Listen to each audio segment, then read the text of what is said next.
अस्सलाम वालेकुम दोस्तों, कैसे हो। मुझे उम्मीद है कि आप सब सही हो गए। न्यू अपडेट के साथ मैं आपके सामने फिर हाजिर हो चुके हैं। अगर आप कुवैत में रहते हैं, कुवैत की खबरों से हमेशा के अपडेट आना चाहते हैं तो ये वीडियो आप शुरू से लेकर आखिरी तक देखते रहिए। इस वीडियो के अंदर मैं आपको काफ़ी ज़्यादा इंपॉर्टेंट जो है इन्फॉर्मेशन देने वाला हूँ और आप लोगों को बताने वाला हूँ। कुछ अच्छी खबरें आ रही हैं 60 साल के हवाले से और कुछ सिविल सर्विस कमीशन की तरफ से कुछ बड़ी अपडेट दी जा रही है, उसके हवाले से हम बात करेंगे। सभी तरीके से हम अलग अलग चीज़ों के बारे में बात करेंगे। बिना देरी के वीडियो शुरू करते हैं, लेकिन उससे पहले मैं आपको बताना चाहूँगा, चैनल हमारा पहली बार देख रहे हैं, चैनल को जरूर सब्सक्राइब करें और साथ ही साथ बेल आइकन जरूर प्रेस कर दें ताकि हमेशा आपको इसी तरीके से कुवैत के बारे में जानकारी टाइम टू टाइम मिलती रहे। तो सबसे पहले अच्छी खबर की तरफ बढ़ते हैं जो 60 साल के हवाले से आ रही है। जैसे कि आपको मालूम है, अभी फाइनली इस पर डिसीजन जो है नहीं लिया गया है। जो 60 साल से ऊपर वाले हैं उनका इकामा किस तरीके से रिन्यू किया जाएगा, कितना पेमेंट है, वो सारी चीज़ें अभी फाइनली डिसीजन नहीं आ रहा है।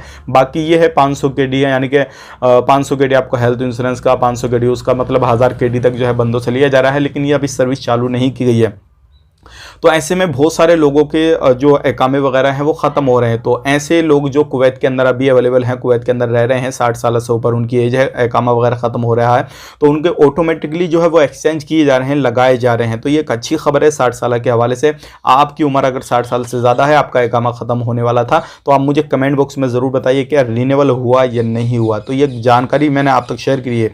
अब बात कर लेते हैं यहाँ पे अगली खबर की तरफ। जो अगली खबर आ रही है निकल कर सिविल सर्विस कमीशन की तरफ से कुछ जानकारी दी जा रही है और ये मैं आपको बताना चाहूँगा, किसी भी तरीके से कहीं पर भी कोई भी बंदा काम करता है तो इन्होंने कहा है कि उस बंदे का जो भी चीज़ है, कहीं पर भी है, किसी जगह पे भी काम करता है तो बायोडाटा होना बहुत ही ज़्यादा ज़रूरी है। बायोडाटा नहीं होगा तो उस बंदे को इलीगल लिस्ट में डाला जाएगा। अब बात कर लेते हैं यहाँ पे अगली खबर की तरफ। जो अगली खबर आ रही है निकल के वो भी काफ़ी बड़ी है और मैं आपको बताना चाहूँगा, जितने भी लोग अभी कहीं पर भी काम करते हैं, किसी भी जगह कुवैत में काम करते हैं, तो अभी मिनिस्ट्री की तरफ से कुछ बयान दिए गए हैं। जैसे कि आपको मालूम है कि अभी कुवैत के अंदर काफ़ी ज़्यादा कोरोना वगैरह, ओमिक्रॉन वगैरह सभी जो है फैल रहा है। तो मिनिस्ट्री की तरफ से कुछ अपडेट दिया गया है और कहा गया है कि ज़्यादा समय तक जो है ये चीज़ें नहीं रहेंगी। अल्हम्दुलिल्लाह 1 महीने या 1.5 महीने के अंदर ये सारी चीज़ें जो फिर शांत हो जाएंगी और ये वबा, ये वला जो भी है वो चली जाएगी। तो आप भी दुआ कीजिए कि जिस तरीके से बयान दिए जा रहे हैं, सारी चीज़ों को बताया जा रहा है कि अल्हम्दुलिल्लाह ये सारी चीज़ें सच हो जाएं और ये जो कोरोना वायरस, ओमिक्रॉन वायरस जो भी चल रहा है, अभी दोबारा से ये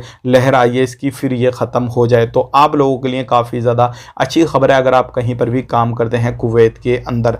अब बात कर लेते हैं यहाँ पे अगली खबर के बारे में। अगली खबर जो आ रही है निकल के, अगर किसी भी तरीके से आप छुट्टी आना चाहते हैं कुवैत से अभी, तो मैं आपको यहाँ पे सलाह देना चाहूँगा। अब हालांकि आप अपने हिसाब से देख लेंगे ये सारी चीज़ें, लेकिन अभी आपको नहीं आना चाहिए जब तक सारा कुछ नॉर्मल नहीं होता है और फ्लाइट वगैरह नॉर्मल नहीं चलती है। तो आप ना आए तो बेहतर रहेगा और आना भी चाहते हैं तो बूस्टर डोज लेकर आएँ ताकि आपको कोई भी परेशानी ना हो। मिलेंगे इस नेक्स्ट वीडियो में। वीडियो पसंद आए तो लाइक करें, शेयर करें, चैनल हमारा पहली बार देखने चैनल को सब्सक्राइब करें। आप अपना ख्याल, मेरी फैमिली वालों का ख्याल, लेकिन टेक केयर, बाय बाय।